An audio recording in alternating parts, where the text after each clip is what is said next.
On Friday, after dropping my Volvo off for service, I chose to hitch a ride home with the service guy instead of going back to the office. He promised to drop the car off on his way back. With yard work awaiting, the warm, late spring day solidified my decision.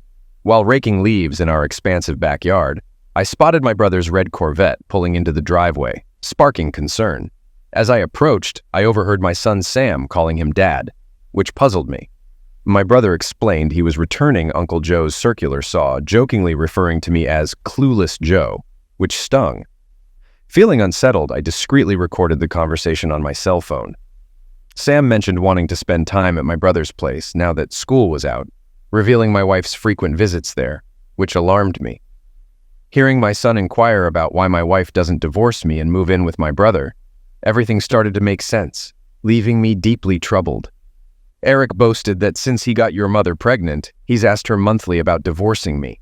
She refuses, citing that while you're great in bed, you'd make a terrible husband. She cherishes her relationship with her husband, not me. Despite the intense physical connection we share, her husband makes her feel loved. She loves him, not me. That's why she won't leave me, but occasionally sleeps with Eric. I have to leave now, but I'll see you at your grandparents' tomorrow for the family gathering. At that moment, my legs turned weak as I sank down the garage wall into the garden. My world shattered. Discovering my son isn't biologically mine was devastating. My wife's affair with my brother resulting in her pregnancy was overwhelming. Somehow, I managed to return to my work spot, collapsing on the rope swing where I used to push my son. To his joy, I sat there, crying until a puddle formed beneath me. Before taking any action, I needed to evaluate my situation. Then it hit me. The DNA test we all took. But what if my wife tampered with the results, swapping Eric's saliva for mine? That would hide the truth about our son's parentage. Feeling betrayed, I reconsidered my reality. I'm Joe Tyndall, 43 years old, still maintaining my college weight of 175 pounds.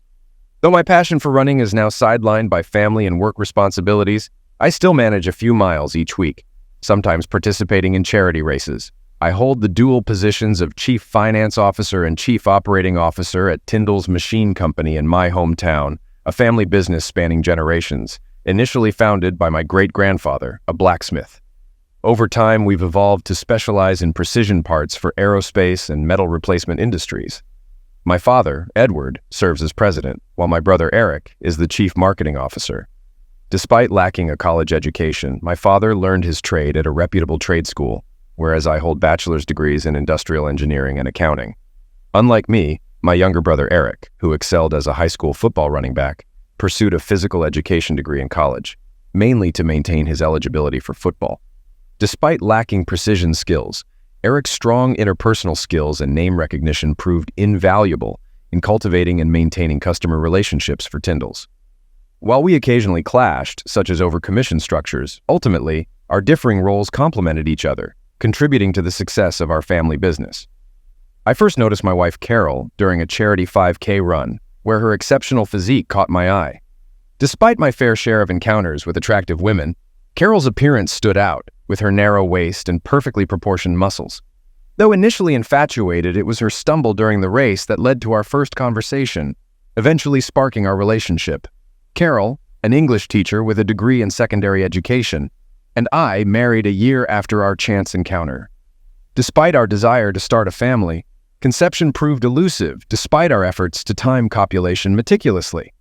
Reluctant to undergo fertility tests, we focused on enjoying our relationship. It wasn't until Carol missed her period twice that we realized our joyous news. Growing up, I learned that family was crucial, especially in our tight-knit community where the Tyndall family had a long-standing presence. Family photos adorned our parents' house, showcasing our pride in our lineage. Carol's pregnancy had its challenges. She was bedridden for the last 2 months, and the delivery was complicated, nearly costing both her and our newborn son's lives. Sam, our son, grew too large for a natural birth, necessitating a cesarean. During the procedure, the doctor warned us of the severe risks involved in future pregnancies, prompting us to opt for surgery to prevent any further danger to Carol's life. Sam's birth made him all the more precious to us, as we knew he would be our only child. Sam was an energetic child, always active and fond of roughhousing with me, though Carol wasn't always thrilled about it. As he grew, our bond began to strain, especially after his 15th birthday. Our once close relationship deteriorated as he became increasingly distant, absorbed in his phone and games. He seemed to resent my profession as an accountant, viewing it as less masculine compared to others. It was evident that he had outgrown me physically and emotionally, causing tension between us. Over the years, Carol remained an exemplary wife, excelling in her role as principal at McKinley School, which caters to students facing academic and social challenges such as fighting. However, the stress of managing disruptive students occasionally led to conflicts at home, with Carol expressing frustration over trivial matters. Despite this, our closeness remained strong, with no issues in our bed life. My world was rocked when I overheard my brother confessing to Sam that he was Sam's biological father, implying a long-term affair with Carol.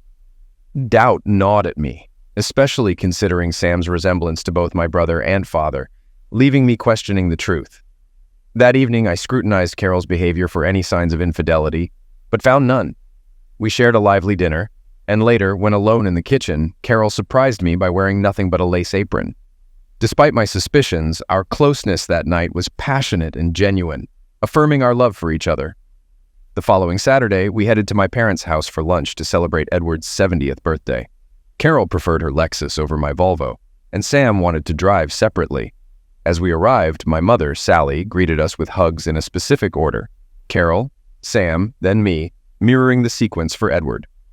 Observing Eric's interaction with Carol, I noticed his enthusiastic embrace towards Sam, followed by an insincere hug from Carol. This unexpected reaction fueled my suspicions about their long-standing affair. My attempt to subtly probe for answers resembled Inspector Clouseau's clumsy investigation style, hoping to uncover any hidden truths. During a lull in conversation, I casually inquired about Eric's availability to cover for me at the office, knowing full well his lack of understanding of accounting processes.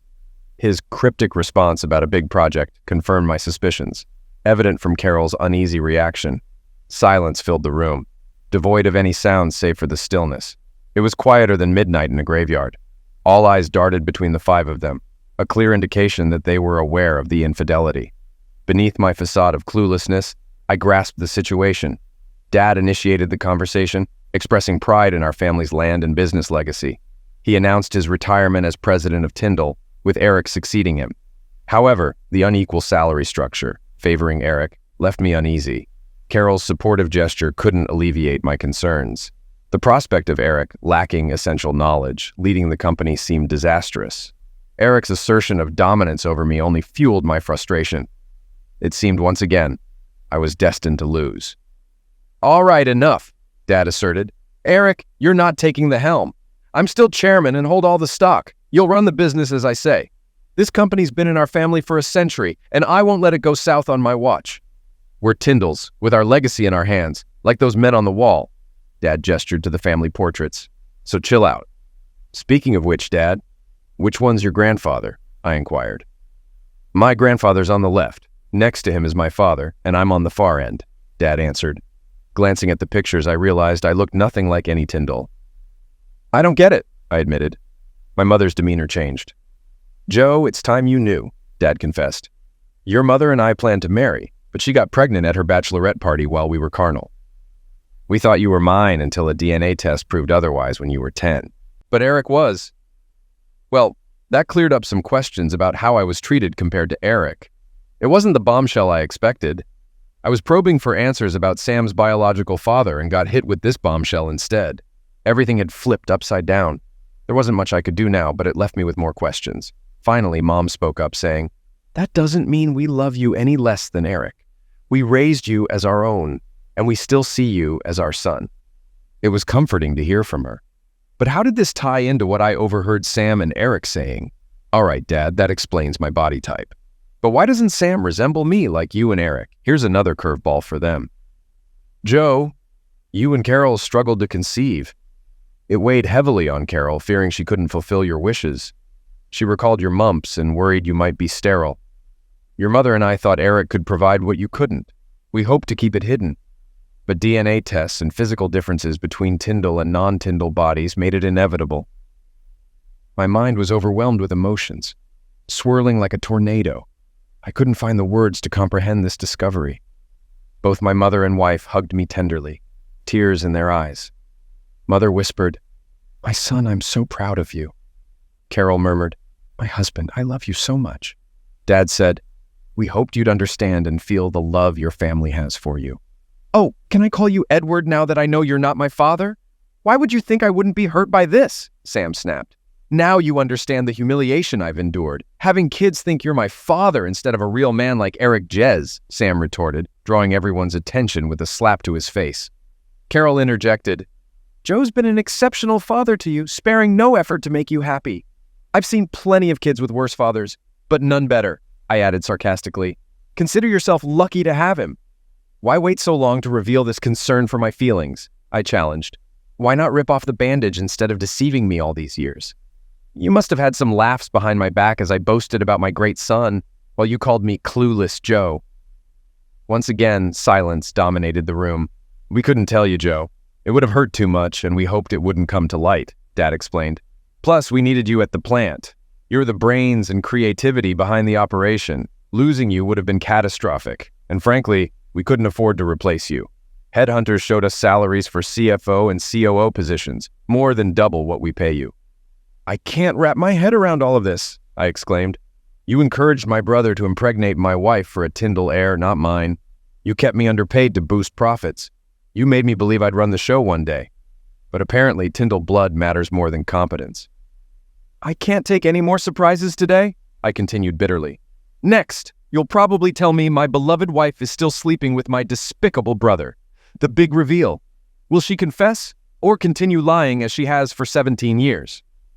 Once again, silence filled the room. Eyes darted between the culprits, none daring to deny the grave transgression. Finally, a feeble voice whispered, "I'm sorry, Gio. Truly sorry. But you must understand the pressure and stress I face at work. I don't love him. I despise him for who he is, but I need him to maintain my sanity." With that, she collapsed to the floor. My instinct urged me to comfort her, but reason intervened. She brought this upon herself and now must face the consequences. "Sorry about this, son, but we've—" "Son, what hypocrisy!" I interrupted. "You've shattered my entire existence, showing me minimal affection compared to Eric, encouraging my wife's betrayal and pushing Eric's spawn onto my mind, all while laughing at my obliviousness." I stormed towards the exit, hurling a heartfelt "screw you" at each one. Just as I reached the door, a hand gripped my arm. "I'll stop seeing your wife. She's all worn out anyway," Eric declared. The audacity infuriated me. I tried to leave, but Eric spun me around.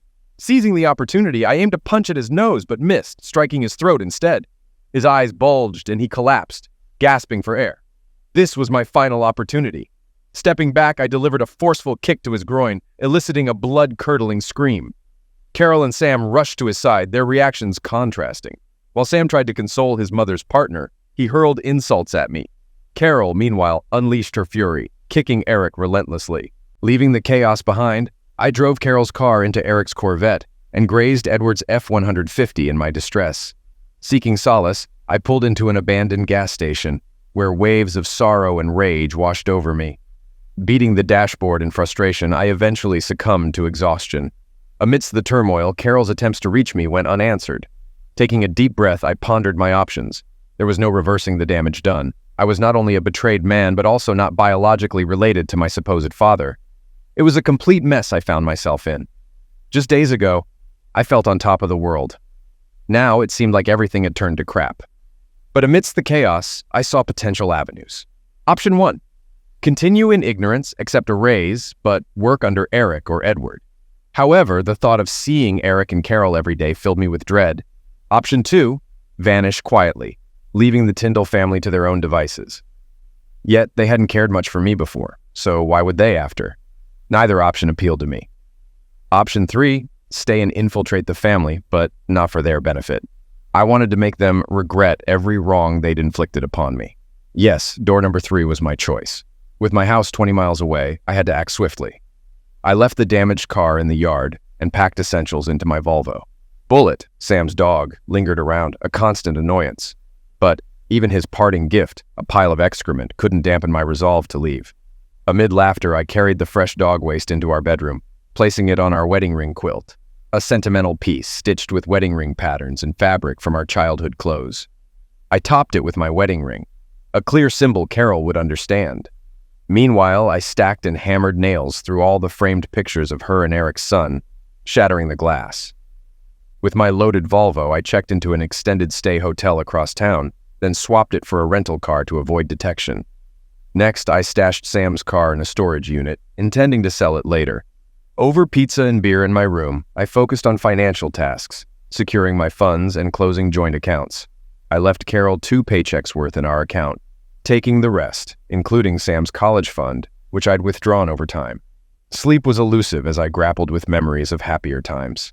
But realizing my loved ones didn't care, I embraced a new identity, not clueless Joe, but Formidable Joe. Tomorrow, Formidable Joe plans to make his move at Tyndall Manufacturing. With Sunday being a quiet day at the office, it promises some amusement. Oddly enough, this thought helped me rest easier. Parking my rental car at a safe distance from the entrance, I avoided arousing suspicion. Disabling and reactivating the security system, I made my way to my office. As CFO, I held the keys to all financial accounts. Consolidating funds into the main account, I left enough for 2 staff paychecks, maxed out the line of credit, and wired the rest to our Cayman Islands account, a long-standing hub for international transactions. Next, I secured every account with new login details, ensuring no access for the foreseeable future. Chuckling to myself, I altered the postal address and sent closure notices for utilities and services. Thanks to our cloud-based system, I wiped out any trace of financial records and changed access permissions. Even the CNC machines received updated login details. Then, I delved into Eric's computer, uncovering incriminating videos. Saving them for later, I left his computer untouched, savoring the anticipation of future retribution. The utility room was my final destination, a stronghold of sorts. Enclosed by concrete walls, it housed the main electricity line for Tyndall Manufacturing. With our heavy power consumption, a misstep could turn someone to ash in an instant. Only the electrician and I had access to this room, and bureaucratic procedures would delay any service shutdown. Meanwhile, I shut down operations and replaced the locks, ensuring a delay in restoring power once they realized the main transformer box was tampered with. As I left, I tossed all the keys into a bucket of cleaner fluid, erasing their identities. It was bittersweet to walk away from the building I had hoped would be my lifelong workplace. Dreams of leading Tyndall Manufacturing with Sam as my successor turned to nightmares. Having attended numerous industry conventions during my time at Tyndall, I now saw them as potential job hunting grounds. Ignoring countless messages from my family, their apologies and justifications rang hollow. My mother's plea for forgiveness for her past actions echoed, yet I couldn't reconcile with Carol and Sam's betrayal over 17 years. On Tuesday morning, I reached out to my attorney, Bob Carson, to discuss my options and seek representation. He had an available slot at 3 p.m., so I returned to my apartment to gather the necessary documents. My strategy was leaning towards filing for divorce on grounds of infidelity, though relocating my wife out of state for that seemed unlikely. Nonetheless, I expressed my desire to avoid paying child support and proposed a 50-50 split of assets. Since I lacked stock ownership in Tyndall Manufacturing and relied solely on a modest salary and patent income, my attorney anticipated a straightforward process unless she contested. We aimed to file the paperwork promptly, preferably at her school, where she had humiliated me for years.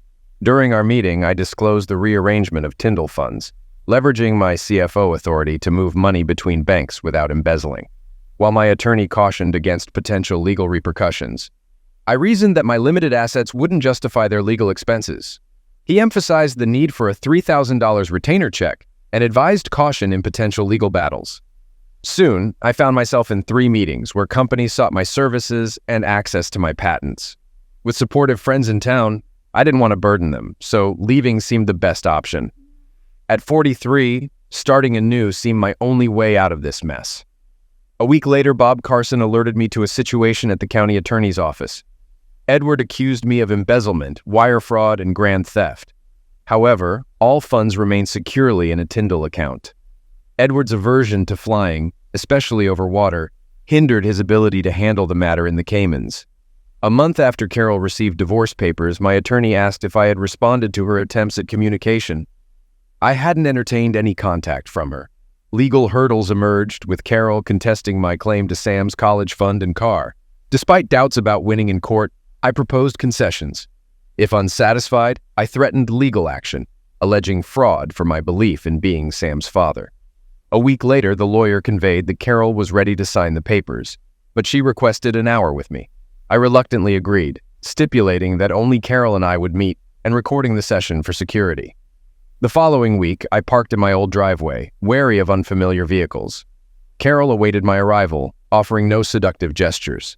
Instead, stacks of paperwork symbolized the final dissolution of our marriage. There was no romance left. It was a mere formality. Over the next 15 minutes, she repeated familiar excuses and apologies straight from the cheater's playbook. Her words didn't move me. I stopped counting the "I'm sorries" and "can we fix this?" She even brought up history, trying to justify my alleged wrongs. When she asked for specifics, I stayed calm, leading her to confess. Too many. Her voice trembling. There was no anger in my face, just a deep sense of detachment. Seeing my disinterest, she tried to engage me. "Do you have any questions?" I met her eyes and asked, "Why?" Letting out a sigh, she began her explanation. I felt pressured into having Eric's child.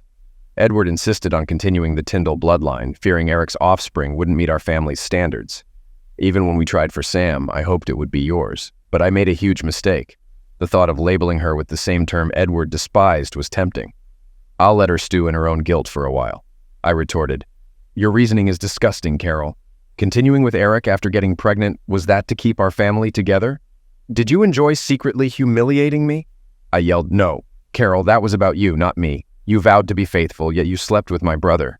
Who thinks that's okay? It doesn't matter if I knew."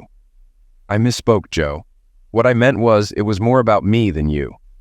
When I chose to have Eric's child, I realized he wasn't as attentive as you. He was selfish, focused on his own pleasure, not mine. I couldn't wait to be free from his demands. Once pregnant, I ended things with him. From then on, my attention was on you, the man who truly loved and respected me. After experiencing your care, I valued you even more. So you returned to him because I was too good a lover? That's absurd. This may sound harsh. Hey, this whole Eric thing sounds terrible. Come on, just hurry up and tell me this sad, sad story about how you had to deal with the big bad man. It didn't please you, did it? Please, Joe. I've only got an hour left to tell what's left of my life with you. I still love you, but I know I've ruined my chance with you. I just want to convince you that what I did was completely unrelated to my relationship with you. You were wonderful to me, the best husband a woman could ever have, but I have a flaw. I've been very successful in my life, and sometimes it goes to my head. I start to think I'm better, smarter, and more intelligent than my peers. I lose my compassion for others and act like an arrogant witch. And you know I do. I needed a man to be cruel to me, and Eric fit the bill. Joe, this flaw was manifested after your mother and father convinced me to get pregnant by Eric rather than you. You mean when you were bred like a farm animal? I interjected. I suppose it was somewhat like that. There were no expressions of love. We undressed, had lovemaking, and I left with no post-lovemaking cuddling. Kissing on the lips wasn't permitted. I found that I enjoyed lovemaking, not the loving, tender lovemaking we had. My world would consist of his large tool slamming into me with unbridled passion as my hair was pulled back. So I faced the ceiling. My husband, my school, and my family did not exist. Only the fireworks inside my skull and raging heat in me. After climaxing together, I'd swiftly shower, dress, and leave, without even a goodbye kiss. There was no set schedule for our next encounter. I'd only reach out to him when I craved rough, primal lovemaking. Sometimes it happened twice a month, other times there'd be a 3-month gap. Eric didn't mind how often I visited him. To put it simply, Joe, I returned to Eric because it humbled me. I needed to be taken off my pedestal and stop being so arrogant. Rough lovemaking fulfilled a need I couldn't control. It wasn't because you were lacking as a lover. I had a different need altogether. Moreover, I felt ashamed to have you treat me with the tenderness and affection I sought from Eric. You're a caring, loving person who always treated me like royalty. Instead of seeking therapy, I used him to address my superiority complex. Looking back, I realize I made a huge mistake, and I'm sorry for hurting the best man I've ever known. Someday, when this is all behind us, I hope you'll remember the moments of happiness we shared. That's quite a story. But do I really have all the facts, or is there more? I asked. She replied softly, Yes, you know everything. Are you sure? I pressed. Let's see what I might have missed. When was the last time you were carnal with him? I inquired. It was after that awful incident at your parents' house when I was kicking his kidneys, she confessed. And did he use protection? I questioned. She shook her head. Did you ever consider the risk of contracting an STD from Eric? I probed further. She responded with a shrug, indicating uncertainty. Did we ever have lovemaking on the same day you were with Eric? I asked. She paled at the question. I always douched afterward, both there and at home, she responded. But that doesn't answer my question. How many times, Carol? I pressed. Not many, Joe, but there were times when you really wanted closeness, and I didn't want to turn you away. On those occasions, I suggested mouth lovemaking instead of copulation, she explained. Now that you've circled around the question, let's get to the truth. Did you ever give me sloppy seconds? I questioned. I didn't keep track of that. I didn't want to hurt you, but there may have been a few times over the years when it happened. I can't give you a specific number, but it's possible, she admitted. The lasagna I had for lunch at Mama Anna's Ristorante churned in my stomach like the bubbling lava of Vesuvius. The thought of having sloppy seconds was too much to bear. Just like Vesuvius, the hot lava erupted from my mouth in a violent projectile vomit. The table and Carol were suddenly covered in the remnants of my previous meal. I stumbled to the door, leaving a trail of half-digested food behind. Carol's sobs pierced my ears as I left. Apparently, she wasn't fond of vomit on her carpet or dress. Unfortunately, my attorney had to reprint the documents, as no one at the courthouse would handle them after the incident. 2 weeks later, the divorce was finalized, with me receiving half of the college fund and car proceeds. She gets to keep the house until our son finishes high school. I'm sure he was upset, but since he no longer wanted me in his life, I took my money and left. Since I wasn't the biological father, I refused to pay child support if required by the court. I changed the filing to infidelity and threatened to sue all the Tyndalls for fraud. No one wanted that scandal. I was already ashamed to be associated with the Tyndall name. During my self-imposed isolation, I debated whether to review the video files I had obtained from Eric's office. I was still reeling from the knowledge of Carol's infidelity, let alone ready to watch two people engaged in closeness. I despised the thought of lovemaking. Each file had a name, and a chill ran down my spine as I saw the name Sindra on one of the smaller files. Sindra was the wife of one of my best friends, John Brown. John was 2 years ahead of me in high school, and we had little interaction, as he was a popular athlete and I was a nerdy outsider. But this geek was chosen to assist the athlete in his mandatory English class. While he excelled in science and math, he struggled in English throughout the semester. We developed a friendship until he departed for a small college on a football scholarship. After graduating, he returned to our town to be close to his elderly parents. He approached me about employment, and I was pleased to see that the focus was on math and engineering, which suited our shop well. Upon my recommendation, he was hired, and we rekindled our friendship. A couple of years ago, John and Sindra encountered a rough patch in their relationship. From what I gathered, Sindra had a night out with her girlfriends and either got medicated or drank too much, leading to her having lovemaking with another man. She felt ashamed and confessed to John upon returning home, but the damage was done. They had 2 young boys at this point, and divorce would have been disastrous. The Sindra video was the shortest and showed her stumbling into a hotel room. It was evident that a cell phone camera was positioned on a dresser. She moved like a zombie and fixated on the king-size bed. Eric appeared and undressed the disoriented Sindra.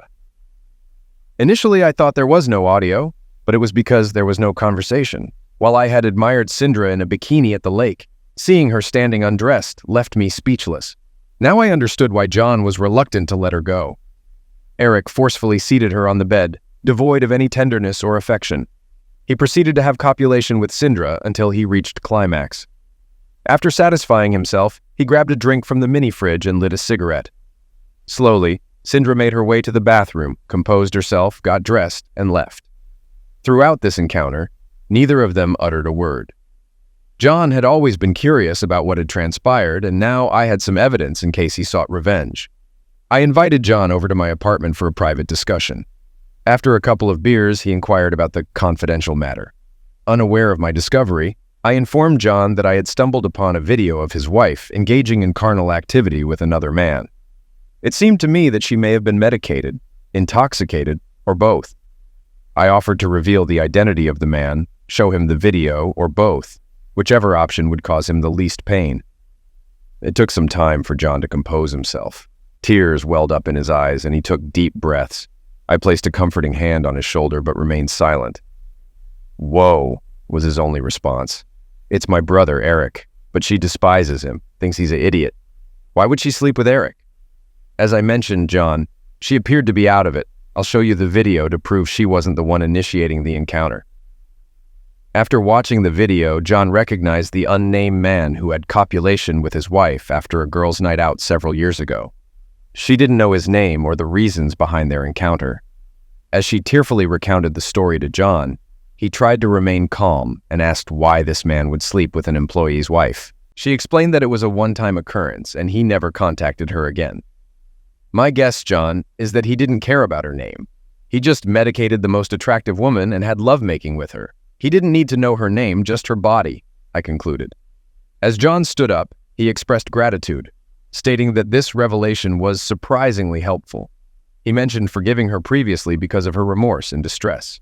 Now, armed with the facts, he wasn't sure whether to share them with Sindra or not, deciding to play it by ear.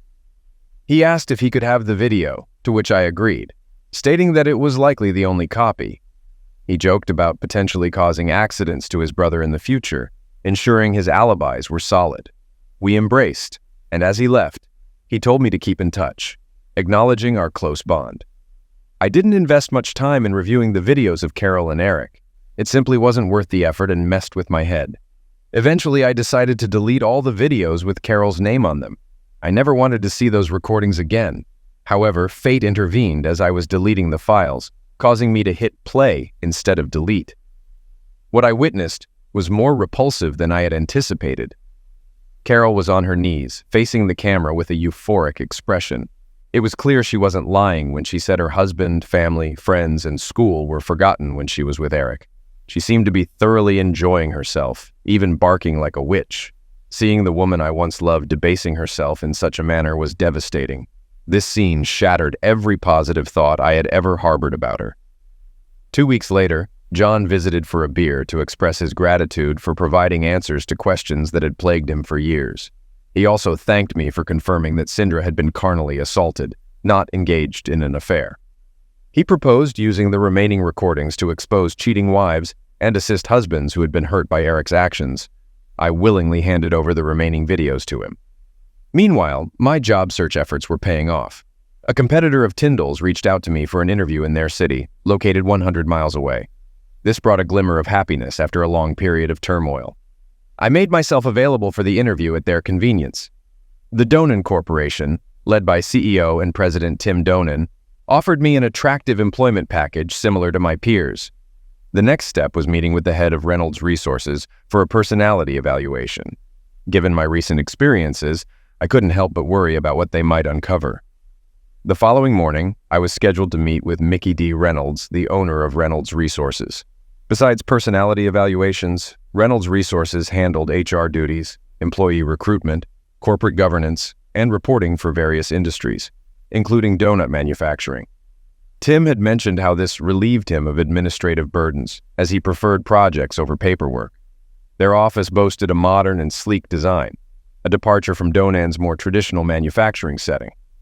After providing my name to the receptionist, I was offered coffee and a seat on the couch until Mickey D. would see me again. To my surprise, Mickey D. turned out to be an attractive woman, likely in her early 30s. She didn't seem fazed by my initial stumbling for words as we shook hands, her grip firm yet feminine, which I found quite appealing. Over the next couple of hours, we delved into discussions about my qualities, preferences, and engineering philosophy. Our exchanges were courteous and enjoyable. She delicately broached the subject of why I was departing from my long-standing position at Tyndall. While she knew she wasn't supposed to ask personal questions, she left the door open for me to share anything I felt comfortable with. All I disclosed was that I had been overlooked for the position of president and felt underpaid for my responsibilities. "Oh goodness, Joe, it's already 11:45, and I imagine you must be hungry for lunch," she remarked. "I'll forward my report to Tim, and he'll provide you with more details." Then she inquired if it would violate company protocol for her to invite me to lunch, akin to giving the new employee a tour of the Chamber of Commerce.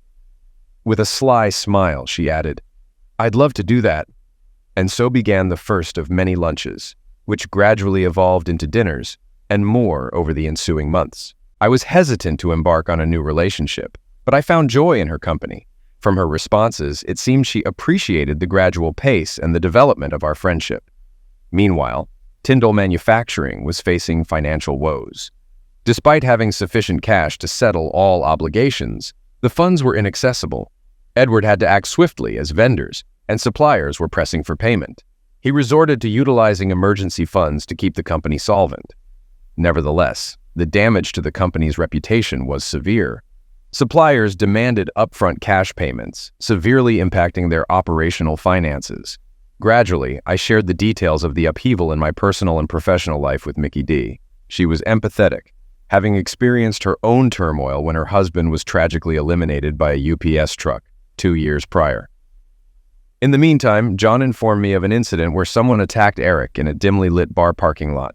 After enduring several blows from a steel pipe, Eric pleaded for mercy. The assailant seized Eric's middle finger and forcefully bent it until it snapped, citing, "That's for sticking your finger in my wife." My employment at Donen brought immense happiness into my life. As I settled into my new role, unbound by any non-compete agreement with Tyndall, I began to attract the best customers they had.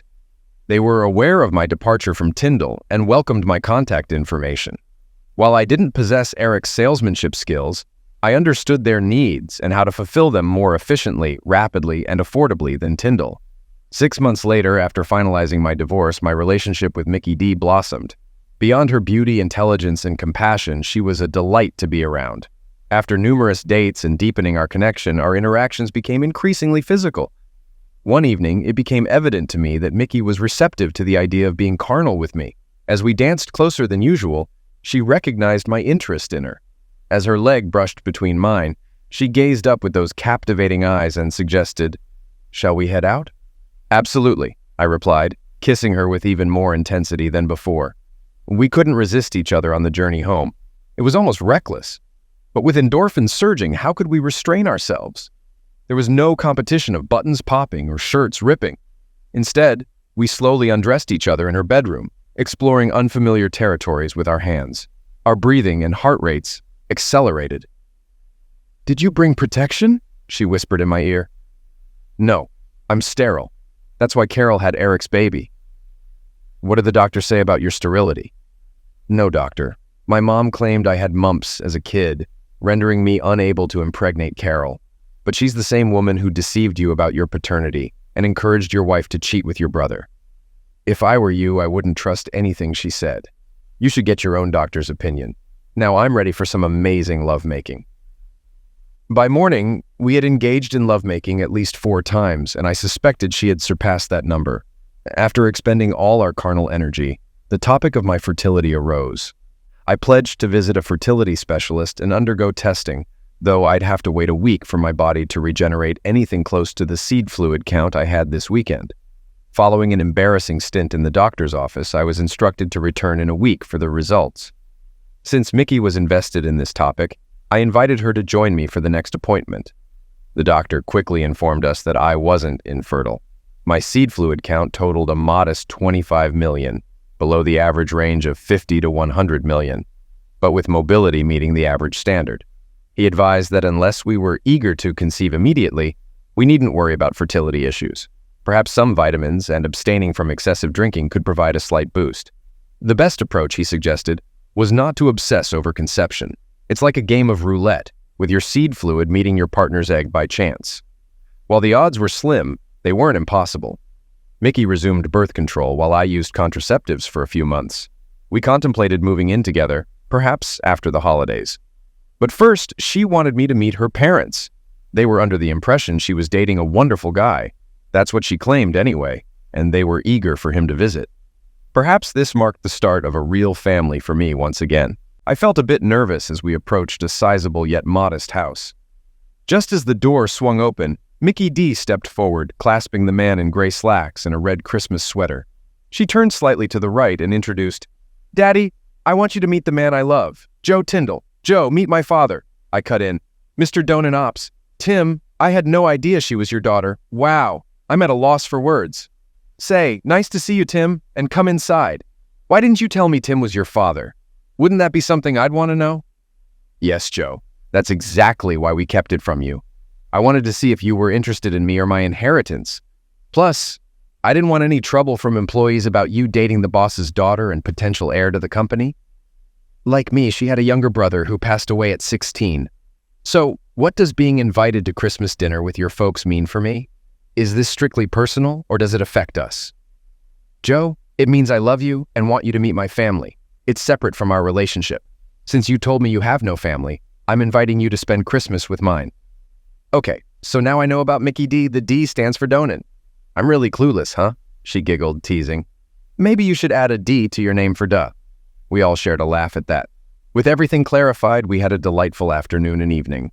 I enjoyed getting to know Tim and Mickey's mother, Barbara. Though I may be clueless, I had a feeling that asking for Mickey's hand in marriage would be welcomed by her parents. While I was confident Mickey would say yes, given my experiences, I didn't want to take anything for granted. My intuition proved right, as Mickey leaped off the couch and onto me. As I knelt with a blue velvet box in hand, she paused her kisses to gasp, "Yes, yes, yes," before resuming her affectionate embrace, leaving me breathless in the best way possible. 3 months later, we had a small wedding. On my side of the church, it was just John, Sindra, and a few new friends. After a honeymoon in the Caribbean, we returned to my apartment to begin our life together. Our first priority was for Mickey to stop taking birth control pills. We knew it might take some time before my seed fluid met her egg. So we embraced the journey ahead with optimism. We went to the county courthouse to change our names. Mickey D. Reynolds reverted to her maiden name, Mickey Donan. With society's more accepting stance on gender identity, marital status, and personal names, I chose to become Joseph Timothy Donan. When we sought Tim's approval, he was both honored and delighted that I embraced the Donan name. With tears in his eyes, he whispered, "Thank you, son." My friend John stumbled upon a file of Carol involved with Eric and felt the urge to retaliate for both of our betrayals. John's son Tyler was the same age as the boys at Carol's school and participated in sports with them. Tyler provided John with the email addresses of several junior and senior boys. Under a new alias, John sent each of these boys a copy of the video of Carol and Eric with the subject line, "Principal's Lesson in Class 101. A week later, as Carol walked down the school hallway between classes, she heard someone sharply barking, which struck her as odd. Turning toward the sound, she found a small group of senior boys smirking at her. Initially, she suspected a wardrobe malfunction. As she turned back, she was startled by barking sounds from a different group of boys. Recalling the school mascot, a bulldog, she presumed it was some kind of team-building activity for the upcoming Friday night game. Upon entering the office, the barking ceased. However, when she stepped out, it resumed from one end of the hall to the other. It sounded like a kennel at feeding time, with occasional howls mixed in. The next morning, as soon as she stepped onto the concrete parking lot, it resembled the starting line of an Alaskan Iditarod dog sled race, with all eyes on her. Hurriedly retreating into the building, she felt relieved as the doors swung shut behind her. However, as she walked to her office, she heard a single male voice bark like a dog, sounding eerily like Eric's. Realization struck her. The boys had a copy of the videos depicting the carnal acts with Eric. She bypassed the question of how the video got out and went straight to the realization of the potential fallout on her job, career, and dignity. She swiftly dashed into her office and slammed the door shut. Were her staff members smirking at her? Did they know what happened? Who had seen the video? What should she do now? Midway through the first school class hour, when the halls were deserted, she bolted out of her office. Over her shoulder, she announced she felt sick and was heading home. It wasn't a lie. She genuinely felt unwell. However, instead of going home, she sped down the street to Tyndall MFG. Bursting into Eric's office, she demanded, "Did you distribute videos of us screwing? If you did, I swear I'll eliminate you." Eric could sense the intensity of her fury. Hastily, he stuttered, "Nope, they're all right here. I'm the only one with them." He patted his computer and pulled up the file. "You fool. We've been hacked. They've gone viral and I'm ruined. Can this life get any worse?" Sobbing and wailing, she collapsed to the floor. Unsure of what to do, Eric dashed to his father's office and they both hurried back to the commotion. Carolina, the two great minds, decided to escort her back home, closed the door, and returned to work. 5 years later, Carol had to step down from her principal position as she had lost the respect of staff, students, and the school board. A new role was created for her, leveraging her expertise in an unfinished basement office where she reviewed state and national procedures and guidelines. Having minimal face-to-face interaction with other employees and none with students, she wore flannel pajama bottoms and fluffy slippers, arriving at the building at 6 a.m., and leaving an hour before school ended.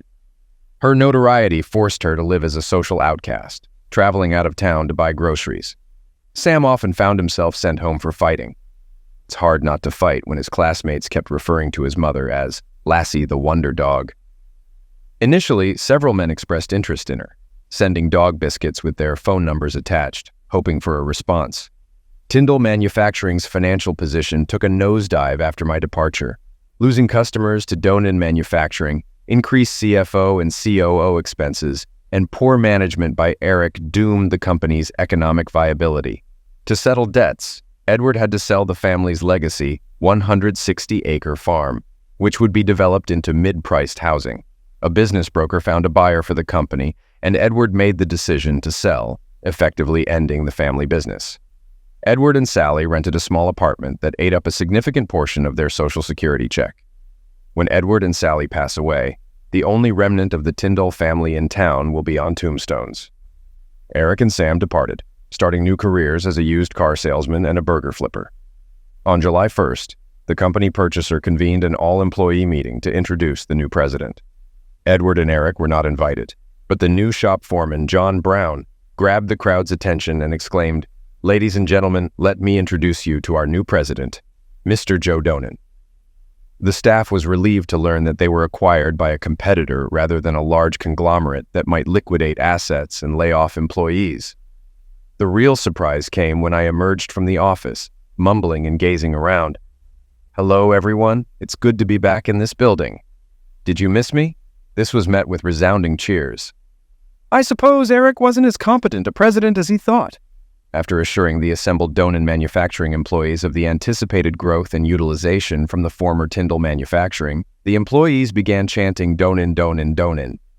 "Of course, the name on the building and your paycheck will be Donin Manufacturing," I declared, eliciting more cheers. "Thank you for the warm welcome. I'm confident this will be a positive change for all of us. Now, allow me to introduce you to my family, my wife, Mickey D., and our son, Timothy Joseph Donovan. Yes, DNA confirmed he's my son.